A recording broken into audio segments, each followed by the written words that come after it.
அதாவது தமிழகத்தில் 2019 மற்றும் 2022ஆம் ஆண்டில் நடைபெற்ற ஆசிரியர்கள் தேர்வு, அதாவது 1 முதல் 5ஆம் வகுப்பு பாடம் நடத்தக்கூடிய ஆசிரியர்களுக்கான தகுதி தேர்வில் கிட்டத்தட்ட 2,30,000க்கும் மேற்பட்டோர் கலந்திருக்கிறார்கள்.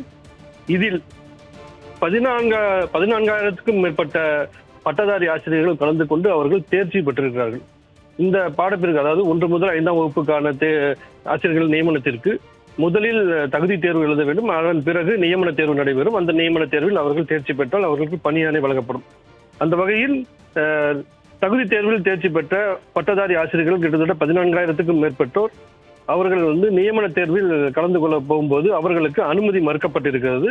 அரசு தரப்பில் என்ன காரணம் தெரிவித்திருக்கிறார்கள் என்றால், 1 முதல் 5ஆம் வகுப்புக்கான அந்த ஆசிரியர்களுக்கு கல்வி தகுதின்னு பார்த்தீங்கன்னா பட்டய ஆசிரியர் பயிற்சி முடிச்சிருந்தால் போதும்.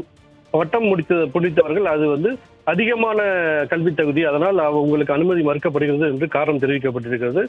நாளைய தினம் இந்த நியமன தேர்வு நடைபெற உள்ள நிலையில் இன்றைய தினம் பாதிக்கப்பட்ட ஆசிரியர்களில் கிட்டத்தட்ட 100க்கும் மேற்பட்டோர் சேலம் நெடுஞ்சாலை நகர் இல்லத்தில் அதிமுக பொதுச் செயலாளரும் சட்டப்பேரவை எதிர்க்கட்சி தலைவருமான எடப்பாடி கே பழனிசாமி அவர்களை நேரில் சந்தித்திருக்கிறார்கள்.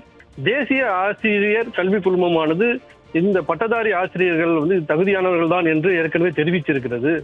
ஆனால் தமிழக அரசு எங்களுக்கு இந்த தேர்வு எழுதுவதற்கு அனுமதி மறுத்திருக்கிறார்கள். இதை அரசிடம் நீங்கள் தெளிவுபடுத்த வேண்டும் என்று அவர்கள் தரப்பில் கோரிக்கை வைத்திருக்கிறார்கள்.